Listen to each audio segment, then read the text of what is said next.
Leçon 4, si c'était simple, ils auraient déjà trouvé. Après quelques années passées au niveau régional à développer les stratégies d'excellence commerciale et marketing de MSD, Florent revient en France pour diriger la cellule d'innovation en marketing digital de l'entreprise. Quand on a créé le Hub Innovation, j'ai emmené toute mon équipe à l'école des ponts se former au design thinking. Je pense que c'est une méthode qui est très très très utile pour comprendre la problématique. Les techniques d'exploration, les techniques d'animation de groupe, les logiques de test and learn, le prototypage. Ça, c'est un truc sur lequel je me suis beaucoup battu, entre guillemets, en interne. Mais c'est pas que chez MSD ou dans toutes les organisations. C'est le cas. On passe beaucoup trop vite de l'idée à la mise en œuvre. On va pas tester dans un premier lieu. Et le prototypage, on l'oublie. Et le prototypage, souvent, on a le sentiment qu'il faut faire une V1 ou une V0. Mais non, moi, ce que j'ai découvert à ce moment-là, dans cette formation, c'est à quel point on peut immerger le client potentiel ou l'utilisateur potentiel dans la solution que vous êtes en train d'imaginer avec 3 post-it, un bout de carton, un ventilateur, et je sais pas. Enfin, c'est phénoménal à quel point on peut immerger et on peut apprendre quand on fait du prototypage, du vrai prototypage. Et donc, on a fait beaucoup d'ateliers, par exemple, chez MSD. On a provoqué des ateliers autour du prototypage. Et on avait, alors du coup, on était reconnu pour avoir beaucoup de fournitures dans notre équipe. On avait des morceaux de carton partout, des bouts de ficelle. Mais fondamentalement, c'était l'idée. Et raconter une histoire autour d'un prototype, ça permet de tester des fonctionnalités, de tester l'acceptabilité et de se rendre compte comment la personne va réagir.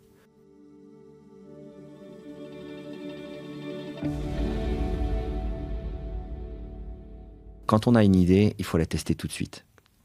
Et je pense que les sociétés, les entreprises qui réussissent ou les équipes qui réussissent, c'est pas forcément celles qui sont attachées, encore une fois, à leur idée mordicus. C'est celles qui sont attachées, encore une fois, au problème et qui vont se dire « j'ai une idée, testons-la tout de suite ». Si elle tient, et d'ailleurs ça me fait le lien aussi avec un principe de base que j'avais chez Decathlon, dans le groupe Mullier. Le groupe Mullier, quand on présente une idée, ou c'est une feuille A4. Et en fait, ils ont un principe, c'est de dire que si l'idée n'est pas vendable, n'est pas, on va dire, attirante, vous n'êtes pas capable de vendre votre idée avec une page A4, ça veut dire que l'idée n'est pas assez forte. Et que l'idée n'est finalement pas assez bonne pour mettre de l'argent dessus. Mais d'une certaine manière, c'est pareil. Quand on a une idée, il faut qu'on arrive très vite à démontrer qu'on a un faisceau de preuves que c'est une bonne idée. Et c'est là où le prototypage est hyper important. Et que des industries qui sont un peu riches comme nous, il faut le dire, on reste une industrie quand même très riche, on a les moyens d'aller faire directement de l'expérimentation, voire une V1. Eh ben non, il ne faut pas aller sur de l'expérimentation ou de la V1. Il faut d'abord faire du prototypage, même si on a les moyens, parce que le temps qu'on gagne dans les features, qu'elles soient fonctionnelles ou techniques, elle est énorme.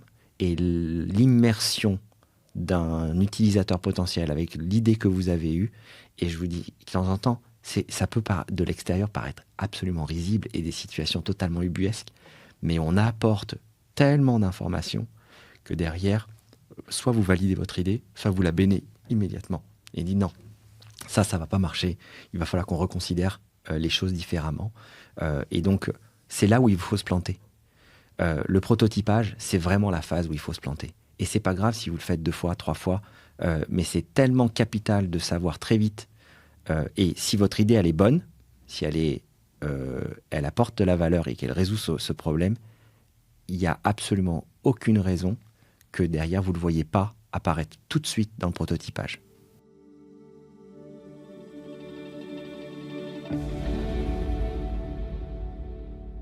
qui était génial, c'est qu'on avait réussi à créer une forme de crédibilité. Et en fait, on venait nous voir avec que les problèmes les plus insolubles. Alors moi, ça m'éclate, forcément. À l'époque, je disais à tout le monde que j'avais le job le plus cool de toute l'industrie. Et je le crois réellement. Mais c'est vrai que c'est génial d'avoir des directeurs de BU, des responsables marketing, des chefs de produits, des directeurs des ventes, qui viennent vous voir en disant j'ai un problème, est-ce que tu peux m'aider sur ce problème? Quand on en est arrivé là, au bout de quelques mois, on s'est dit waouh, on a réussi à créer une dynamique positive autour de notre équipe et on est aujourd'hui un acteur crédible de l'organisation pour arriver à apporter cette valeur. Et nous, volontairement, on ne se mettait pas, et c'était l'idée brillante aussi de Clarisse, et je lui renvoie à César ce qui est à César, parce qu'elle a su d'emblée identifier que cette équipe ne pouvait pas travailler dans le même horizon temporaire que les autres. Parce que l'innovation, si on n'en fait pas quelque chose de spécifique, si on n'en fait pas un sujet à part, tu es immédiatement absorbé par l'opérationnel.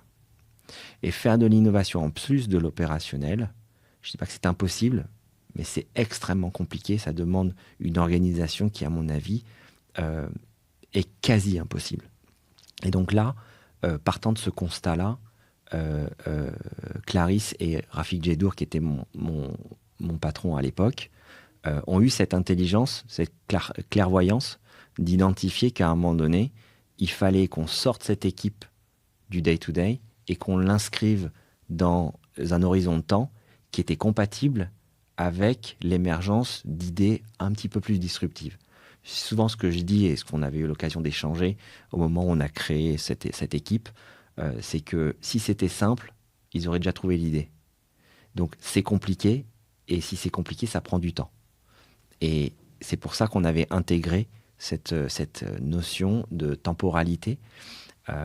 Et du coup, on n'avait pas nécessairement, évidemment, on avait une pression quand même à ce qu'on arrive à délivrer quelque chose, mais on a eu quand même la possibilité, une espèce de contrat de base, qui était de dire, il faut qu'on se laisse du temps. Et ça, je pense que c'est un des travers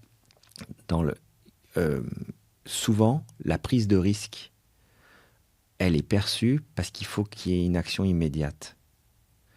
La perception du risque décroît si tu décroît l'urgence. Si tu leur dis « il me faut une réponse pour demain », la réponse est non, d'emblée. Parce que un sujet complexe à répondre pour demain, elle préférera dire non. Par contre, si tu lui dis « on va devoir travailler là-dessus, mais on se laisse le temps d'y réfléchir, puis on va le construire ensemble, et pour quand tu le veux, je sais pas. Réfléchissons ensemble d'abord. » D'accord ? Tu vas réduire le sentiment d'urgence, et du coup, tu vas augmenter, ça c'est plutôt de façon empirique que je m'en suis rendu compte, tu vas augmenter la probabilité que la personne prenne des risques, parce que progressivement, elle va s'approprier les choses, et comme elle n'a pas une décision à prendre tout de suite, la porte reste ouverte. Si tu lui demandes une décision trop ferme, trop rapide, la porte va se fermer tout de suite.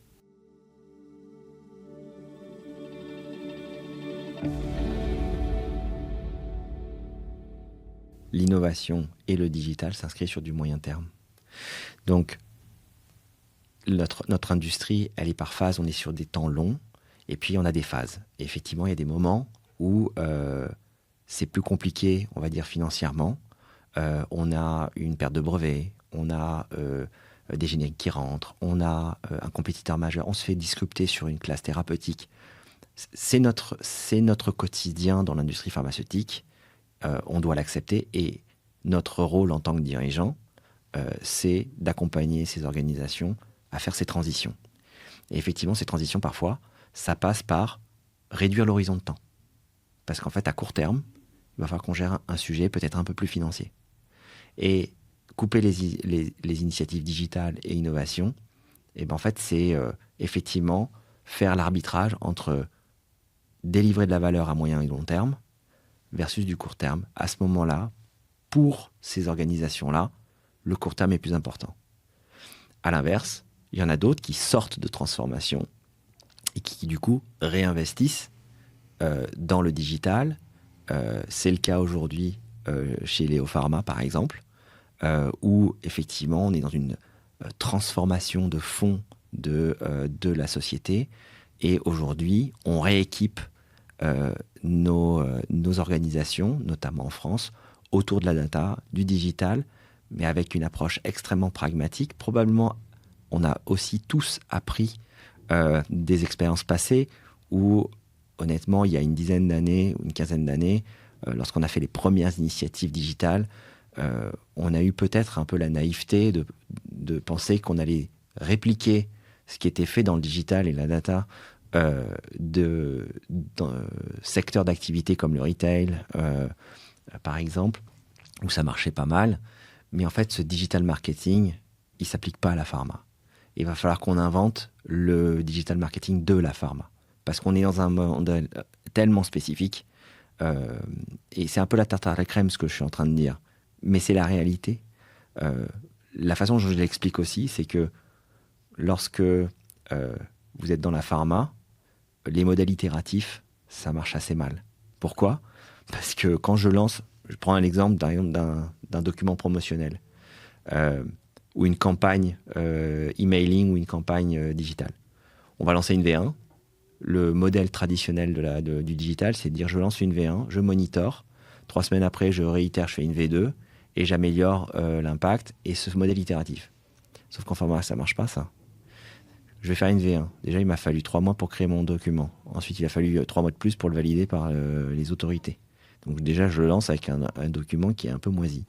Ensuite, je lance ma V1, mais le nombre de touchpoints qu'il me faut pour être capable de tirer des enseignements de la data que je génère de mes interactions, vu que je suis sur une population de médecins qui n'ont pas 66 millions de consommateurs, on est peut-être sur 1000, 2000, 4000, 10 000. Allez, si je prends tous les MG, on est à 60 000. C'est pas du tout la même envergure. On parle de 66 millions versus 60 000. Donc le nombre de touchpoints qu'il va falloir et le temps qu'il va me falloir pour avoir ces touchpoints, ça va être long. Disons 6 mois pour avoir. Au bout de 6 mois, je fais une V2. Très bien, mais il va me falloir encore 3 mois pour la valider avec les autorités. Et j'aurai lancé ma V2 9 mois après. Donc en fait, ce modèle-là, itératif, qui est du marketing digital classique, ne fonctionne pas correctement. Et typiquement, quand j'étais chez MSD, c'était une des questions qu'on s'était posées. On s'est dit comment on peut améliorer l'expérience ou optimiser nos outils marketing avant même que ça touche les clients, parce qu'on savait très bien, on avait pris comme parti de dire que ce modèle itératif ne fonctionne pas. Et donc, il nous faut un modèle prédictif de l'impact qu'aura le document promotionnel sur les clients pour être sûr que ça induit le comportement attendu. Et c'est comme ça qu'on a créé un laboratoire de neuromarketing. Et donc, on faisait passer les assets marketing dans un outil où on regardait tout ce qui était eye tracking, facial expression, et puis tout ce qui était réponse galvanisante de la peau, qui permettait de savoir à la fois où l'attention était portée et quel type d'émotion était générée sur une page web, par exemple. Et ce n'était pas seulement, par exemple, le tracking de la souris. On a découvert typiquement que tous les outils de tracking de souris, par exemple, n'étaient pas pertinents.